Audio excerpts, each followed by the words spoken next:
Hi,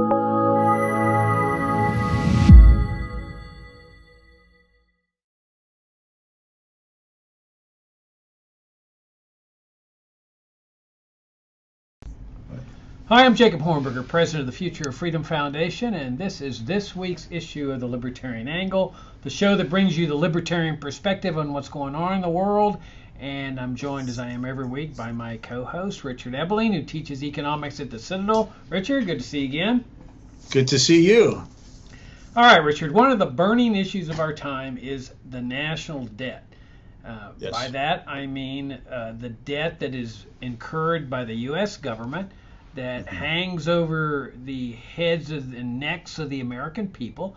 It's a debt that the government owes, and as we all know, the only way government can pay its debts is by taxing people, either directly by just seizing their portion of their income or their assets through the Internal Revenue Service, or indirectly through the effective printing of money by the Federal Reserve to pay off the debt, and thereby debasing the value of everybody's money and looting them indirectly and surreptitiously through monetary debasement.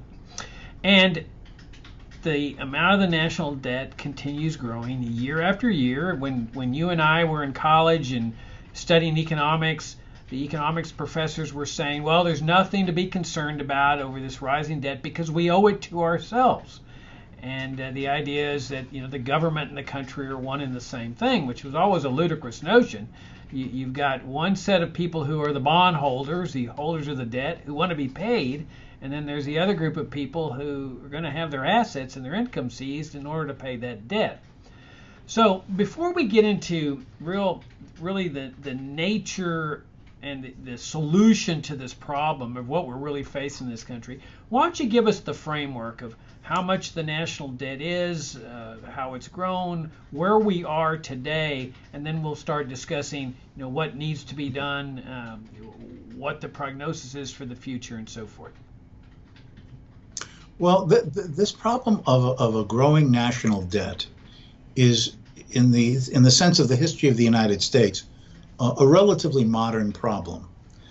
For about the first 150 years of the history of the United States, the ideal, the benchmark that governments tried to follow, each administration, was the idea of a balanced budget. Economists such as the late James Buchanan and others say that what America had, and the Great Britain of that time, was an unwritten fiscal constitution. It was unwritten because there's nothing in the U.S. Constitution that requires the U.S. government to balance its budget. You can run a budget surplus, you can run a budget deficit. Unlike many state governments, for example, I live in South Carolina, and like a good variety of states, in the state constitution, it requires the legislature to balance its books, a balanced budget. But the federal government doesn't have to. But in the 19th century and the early 20th century, a balanced budget policy was considered honest and transparent. No politician could propose an increase or a new government spending program without basically having to say where the revenue is going to come from. So benefit was very tightly connected with cost. If someone wanted to run for office, they tell you what I'm going to do. If you give me your votes, this is what I'm going to, infrastructure, this, that, and the other, a new, schoolhouse. They would have to say where the government revenue was going to come from, whose taxes were going to go up, and by how much. Or if they were going to propose an increase in government spending in some direction, and they were not going to propose raising taxes, what existing government program was going to have to be either reduced or abolished to transfer the necessary funds from one department of the government to another. And this made it very clear to the taxpayer, if the politician offered this, was it worth the cost? Now, separate from what the classic liberal idea, what government should do or not do, what this did mean is that if a proposal was made like that, the citizen taxpayer now had to say, this is what he says he's going to give me, but is it worth the cost? Because if it's going to cost $100, then I or somebody in the society is going to have to be taxed $100, which means there's going to be that much money less left in our pockets to spend in the ways we would want to in the private sector. The same way is that if you're in the supermarket and you decide to buy an extra pound of hamburger meat, given the constraints of your personal budget, either something else does not get into the shopping cart, or something else that you would do other than shopping. One less dinner out, one less going to a movie performance at the theater would have to be foregone to be able to have one extra pound of hamburger meat in your shopping cart in the supermarket. In other words, marginal cost tied to marginal benefit. And that was the policy. But beginning with the 1930s, with the coming of the New Deal and Keynesian economics, this was broken. Keynes argued that government should not balance its budget annually, but over the phases of the business cycle. Run deficits during bad years, and during growing, healthy, full employment years, run surpluses. So it'll all balance out over the years of a decade.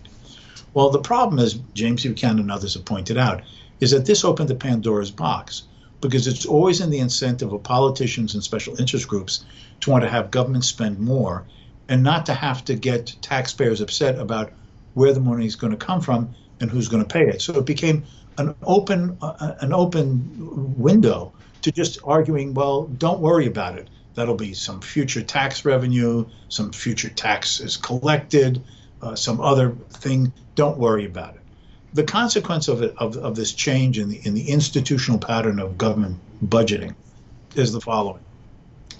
Between 1790, approximately the time when the U.S. Constitution came into effect, from 1790 to 1980, that is the year of the presidential election when Reagan came into office, it took all of that time, from 1790 to 1980, for the federal government to accumulate $1 trillion of debt. Okay, $1 trillion of debt. Between 1980 and the year 2000, the national debt went from 1 trillion to 5 trillion. With the coming into office of George W. Bush in 2001, and then his departing office end of 2008, beginning of 2009, that debt went from 5 trillion to 10 trillion. Then in the 8 years of President Obama, taking office in 2009 till, let's say, the end of 2016, that debt went from 10 trillion to 20 trillion. Now, just 2 years into the Donald Trump administration, that debt is now hovering near $23 trillion. If you go online and see the live debt clock, it's just below $2.8 trillion. It's like 2.79 something. And the Congressional Budget Office, which is basically meant to be a nonpartisan group of economists and statistical policy wonks who just grind the numbers of what things are likely to cost now and in the future, given current legislation of people eligible for government programs.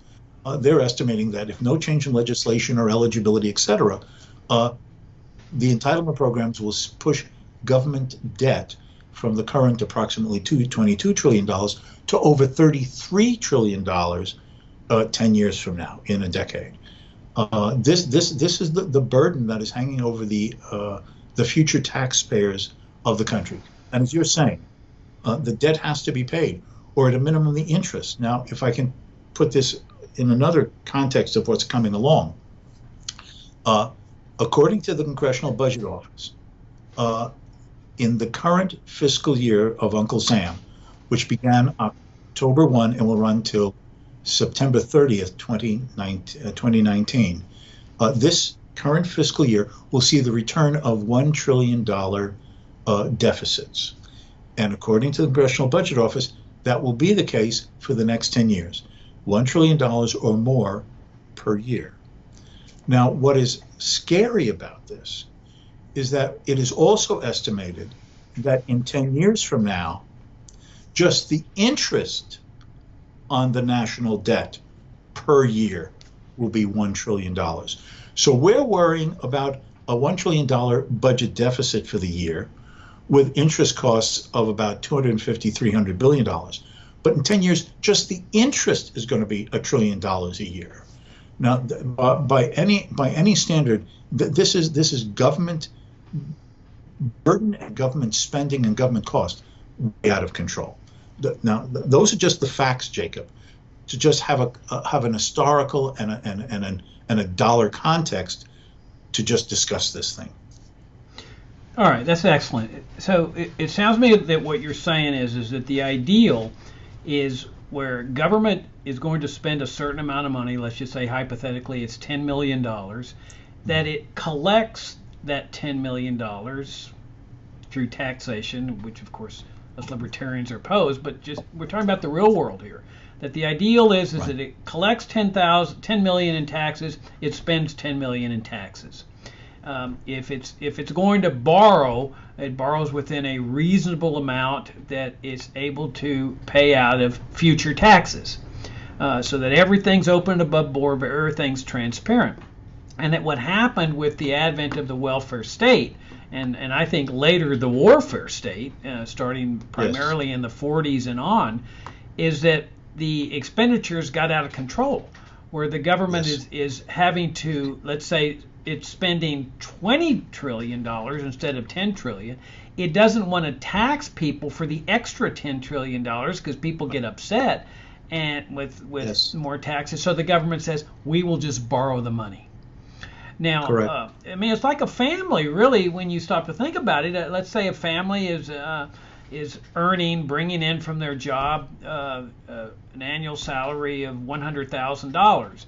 And as long as they're just spending $100,000, they're even. Not saving any money, but they're not going into debt.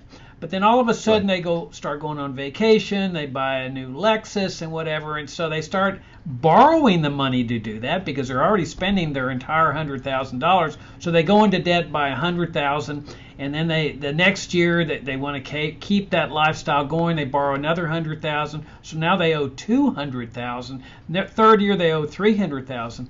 Well, Richard, we know that as a family that there's an end of the road to that process. That at some point the family is not going to even be able to pay the interest on the credit card debt. And that's the point where the companies say, okay, the bank says you owe this money, we're willing to turn over the note, but you got to pay the accrued interest. And the family says, we can't even pay the accrued interest. And we know where that ends. It ends in bankruptcy.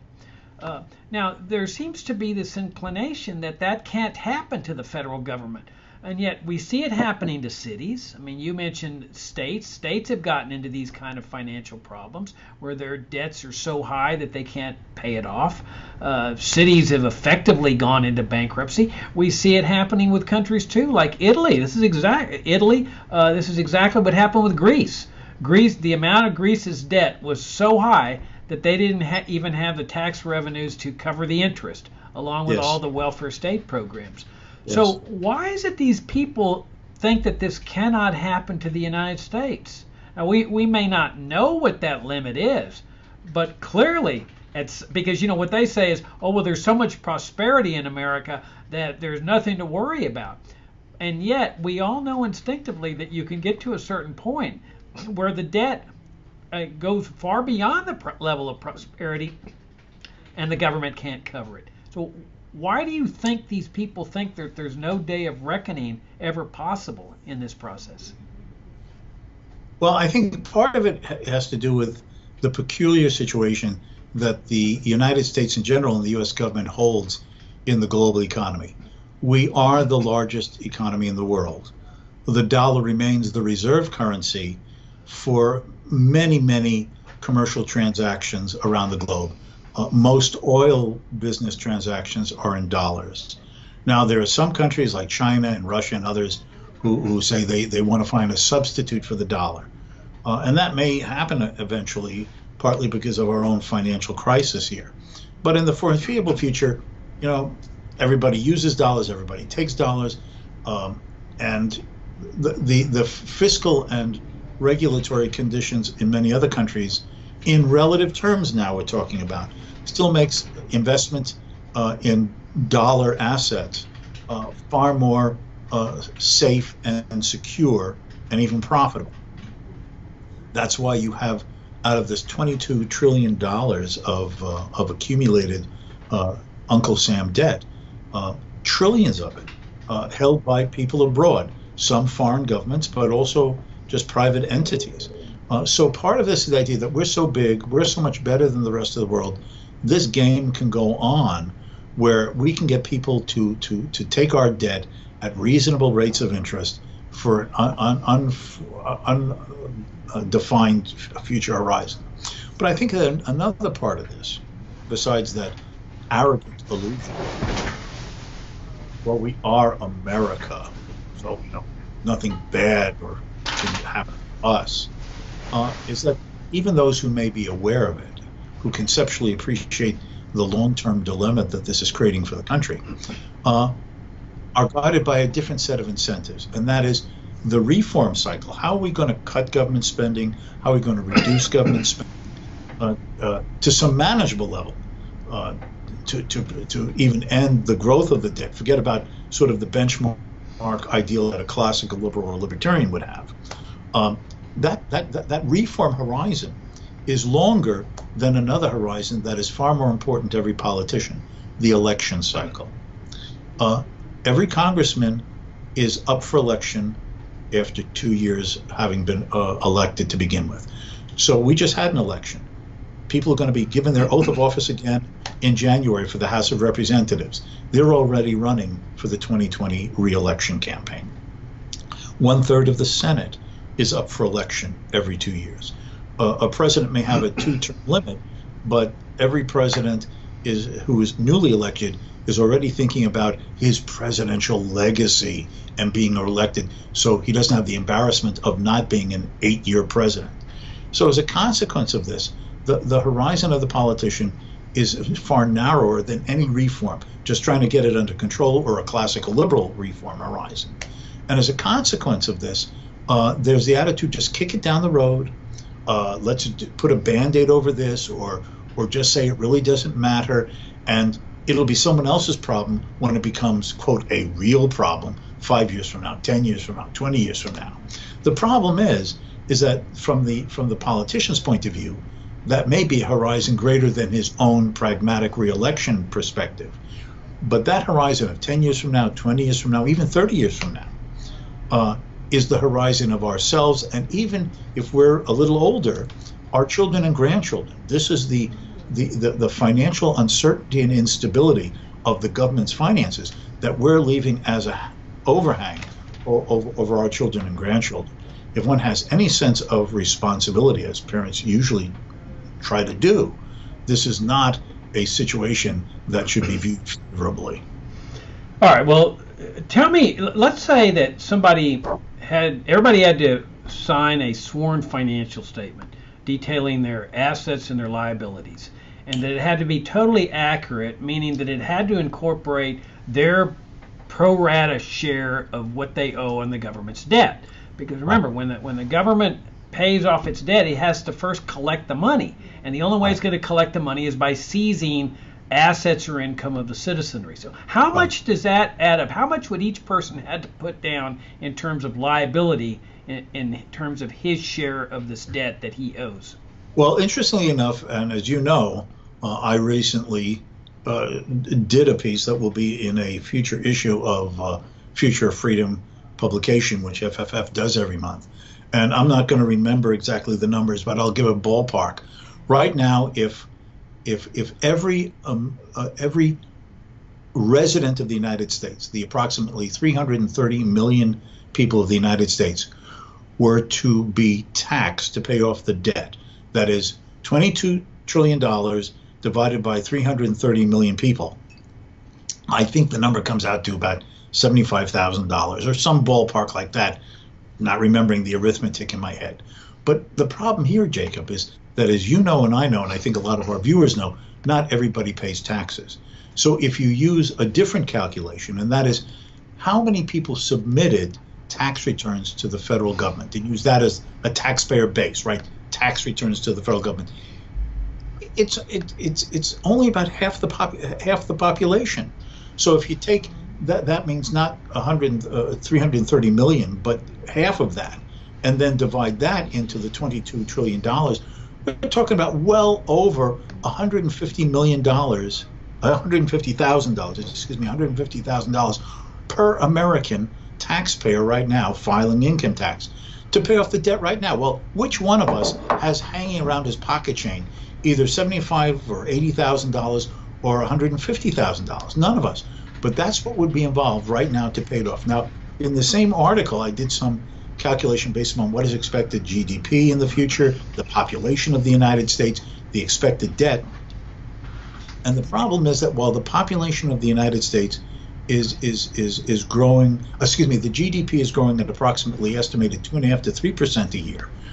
Government spending is growing at a vast multiple of that, which is going to be spending. And since the population is increasing rather slowly, that means that the per capita expense for every then resident of the United States 10 years from now, I'm not going to remember the number I had, but I have it in that future article that will be in Future of Freedom.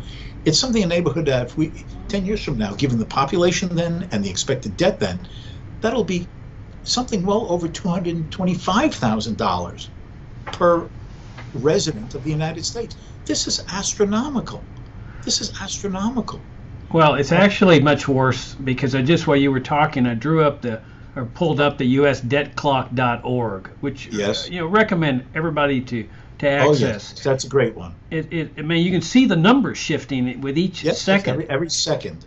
And it says that the total debt per citizen right now is $217,000. Okay. Total debt per family, $852,000. That's a lot of money that people owe, that they don't realize they owe because of this debt. Now, let me talk a little bit about why I think there's no light at the end of this tunnel the way things are going.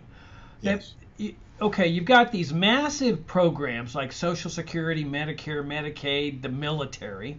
So let me set those aside for a moment. Then you've got all the multiplicity of smaller programs. I just wrote an article on Radio Marti, for example. This is a federal government propaganda radio station and television station that they use to broadcast into Cuba for the purpose of regime change, meddling in the affairs of Cuba still. Well, if you were to suggest that Radio Marti be abolished, which of course it should be, it's just another socialist enterprise being run by the federal government, the answer to that would be, oh, that is so tiny. It is just a minuscule part of the overall problem. It's not going to solve anything. It's a drop in the overall bucket of federal spending. But then when you look at the big things like Social Security and Medicare and the military, oh man, everybody goes ballistic. Seniors just get angry and outraged. I put it in. I have a right to get it back. And they block out of their minds that Social Security is just another welfare program. It's always been a welfare program. It's never been a retirement program. And same with Medicare. It's just a welfare program. And so, but boy, they go ballistic. You can't do anything about these things. I mean, in other words, they're so big that you can't touch them. And then you've got the military, and the military is fighting fiercely for not only just to keep the largesse that they have, but to actually increase it. And there's no indication that they're going to pull out from anywhere in the world. They're still in Afghanistan after 17 years. They're expanding in Africa. So the interventionist concept is growing. You've got this huge domestic empire of military bases and installations. So the military is not going to let go of its dole either. So you've got the big dole recipients, Social Security, Medicare, and the military, that are refusing to even take minor cuts, much less abolish their empire. And then you've got all the thousands of little things that are the so-called drops in the bucket that people say, oh, well, that no need to abolish that because that's just a drop in the bucket. I don't see where this thing has a happy ending, Richard. Well, I'll tell you, what you're suggesting was once the theme of a very insightful and interesting book by an economist named Mansur Olson, a member of what's called the Public Choice School of Economics, that is applying the logic of economics to the political process. And back in the 1980s, he published a book called The Rise and Fall of Nations. And he was concerned, how do you break out of this, the spider's web? This straitjacket, whatever metaphor you want to use, that is enveloping the economy of politicians, bureaucrats, and special interest groups, just unwilling to give up anything and wanting to grab more. And he did a study of countries that had successfully introduced, quote, radical reform. Maybe not laissez-faire, but had made the political structure less open to special interest politicking, reduced the scope and range of government, made the government more civil liberty protecting and respectful, if you will, at least more in that direction. And his conclusion was that the only places you actually saw those type of radical changes from both in the economic and political sense, a totalitarian system, that is dictatorship or heavy-handed government control politically, as well as enveloping economic controls, were places like Germany and Japan in the 20th century. And the only way that you had such a transformative change in them from totalitarian systems was a military defeat, where all of the institutional structures in the society were demolished. In other words, from the ground up. Now, that doesn't mean that West Germany and Japan turned out great from a classical liberal or libertarian point of view, but and I'm not defending the foreign policy issues of World War II, but let's face it, after World War II, Germany no longer had Adolf Hitler or a Nazi party or their form of fascist economic central planning anymore. Not laissez-faire, but more competitive than the corporativist state. And he argued that it was only the shattering of the institutional structure like that that weakened the spider's web of special interests in politics and bureaucrats to be able to try to bring up any type of real reform to diminish and change what government did, how much it did, and why it did. Now that means that if he's right, that what's facing the United States to have that type of transformative change is a major fiscal crisis, like Greece found. Now the problem is Greece really didn't have to face the final judgment day. For the simple fact is that the surrounding European countries so fearful that what happened in Greece could have too many spillover effects on the rest of the European Union. The IMF, the World Bank, the European Central Bank, offered the Band-Aids, even in their worst crisis of a few years ago. But if the United States ever reaches that point in whatever form it takes here, who's going to back us up? Who's going to lend us money? Who's going to bail us out? Oh, yes, Mars, Jupiter, Uranus, Neptune, Saturn, right? Give me a break. Give me a break. So it could be shattering here. Now, you might say, well, that would, in the longer term, that would create the environment for institutional change, having to radically think about the welfare state and our commitments abroad militarily. But in the process of maybe clearing away the rubble by tearing down the structures, it will be horrifying and potentially economically devastating for many people, equivalent to how the image is for many about how harsh the early 1930s was for those who were pushed into unemployment during the Great Depression. Business failures, bank failures, rising unemployment, financial instability. Now, if I can just add one other thing here, Jacob, let's suppose that is the scenario. That is the only way to sort of break the gridlock of all the special interest groups, politicians, bureaucrats, and special interests who play this game and make change at all possible. It's going to be very important when that judgment day comes that the country, the citizens of the country, are asking themselves the right questions. Why has this happened? What has been responsible for it? Is it because government didn't do the right things, or that government doing all these things was the source of the problem? Will we be helped in getting out from under this financial rubble by government being reconstituted to be a more efficient welfare state, a more interventionist welfare state, or is it the idea of the interventionist welfare state itself that is the source of the problem, and we need to really clear away the rubble and return to a constitutional basis of limited government with individual liberty and free markets and the minimal hand of government in social and economic affairs? That is going to be very important at that time of reckoning, standing at a crossroads. More government, less government. government control, market freedom. And that's what's so important between now and then, that the right ideas are shared with our fellow citizens so that the terms of the debate are correct when the reform time will actually come. Yeah, I agree with you, because I think if that day comes, that crisis, like a Great Depression type crisis, there's going to be a temptation among many people to turn to the man on the white horse, the dictator type, the Mussolini type, the Roosevelt type, that's going to seize control and make things work. And that, of course, means economic dictatorship. I mean, we've seen what happened with the crisis after 9/11, where the government centralizes power and adopts extraordinary emergency powers, like the power to torture, detain indefinitely, massive secret surveillance on the citizenry. But there's also the economic crisis dictatorship, where the government is centralizing power and running things and controlling things and seizing people's gold and all kinds of things. And so you're right. I mean, now is the time to be developing what the solution to all this. And that's what's so revolutionary about the libertarian philosophy, is that we're causing people to think about what should be the role of government in a free society.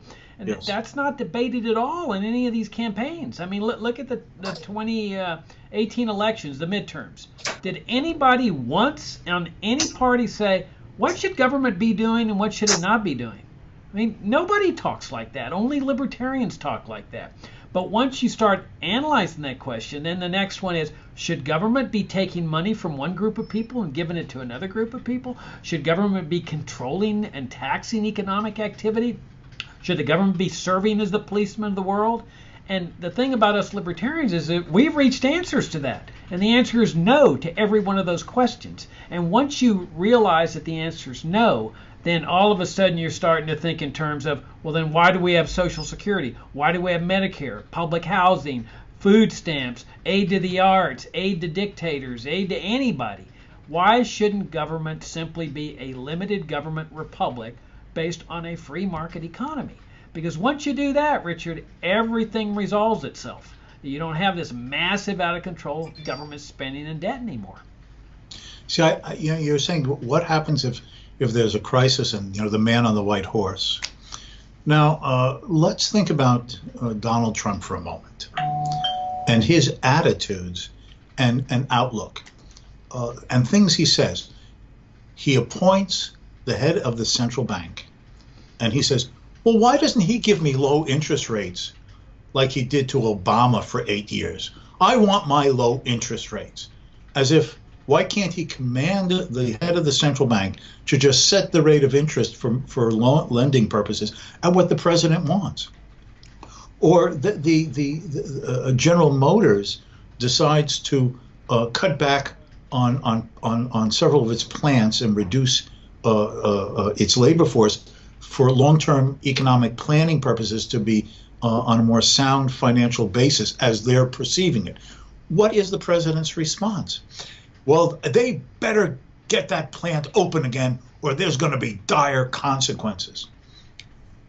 You can go on and on of these attitudes of Donald Trump. Why should I be restricted on what I can tell people what they should do, where they invest, where they hire, what they're supposed to set interest rates at, what? But the idea of constitutional restraints that are different between government and the private sector, the idea that the logic to market pricing versus government dictatorial imposing has no place in his mind. Now, there are a lot of people who don't like Donald Trump, particularly on the left, and even many conservatives for their own reasons. But suppose we're in a crisis mode like you're talking about, and now looking for a savior to sort of get things going and set, because we can't wait any longer and not deal with the niceties of constitutional restraint, particularly if it's a left of center demagogue who the Democrats and the progressives will not be upset about as they are about Trump, because it'll be one of their own. Well, you might as well forget it. Then economic liberty is gone. We have to get our house in order. We have to transcend that horse and buggy idea of constitutional restraint and division of powers and individual autonomy. We're in it together. The nation's future is at stake. We need strong leadership to get things done and basically to tell people what to do, where to do, and when to do it. and then you're basically at the planned economy, and personal liberty is gone. Yep. Well, okay. On that note, we've got to wrap things up. But before we go, I'd like to tell you all about. Remember, the last time I just sort of had like a facsimile of our new book cover. Well, we got the books in now, and I want you all to take a look at this. We were really pleased with this thing. Freedom Daily, daily quotations on liberty, and then each day has a separate quote from a different person. Now, those of you that have been with us a long time know that for, I don't know, the whole 28 years of our existence, we have been compiling quotations. We've used them in our journal that's called Future of Freedom. We publish one every day with our FFF Daily. So we have a huge compilation of quotes. What we've done with this book is have a daily quote. We've pulled out the best of the best, and we put them together in this nice little book. Runs $19.95, including shipping, and it makes a great gift for yourself as well as a gift for your friends. So just wanted to let y'all know that. Again, this is end of year fundraising time. We couldn't do our work, including things like this, to show Libertarian Angle, without those of you that help us out in a bigger way. You've kept us going for 28 years, and the donations that you send now get us through the next year, and we'd greatly appreciate your consideration, renewing your support. If you've never donated to FFF before, this would be a great time to start. We'd be very, very grateful. So, Richard, in any event, I greatly enjoyed the show. Appreciate your excellent comments. And yeah, Richard's done this fantastic article on the national debt for us that will be coming out in, I think, the February issue of Future of Freedom. Richard, enjoyed the conversation. Thank you very much. And I'll just add, just to take a moment, that Future Freedom Foundation does great work. And it's at its helm is a true and principled advocate of liberty. And looking to this end of the year, in my humble opinion, there is no organization on the freedom side of the fence that would be more worthy and would most wisely use your contributing dollars than a donation to the Future Freedom Foundation. That's very nice, Richard. Okay, now how much do I owe you for this? So, thank you, Richard. Greatly appreciate your nice comments. And thank you all for tuning in, and we'll see you next week.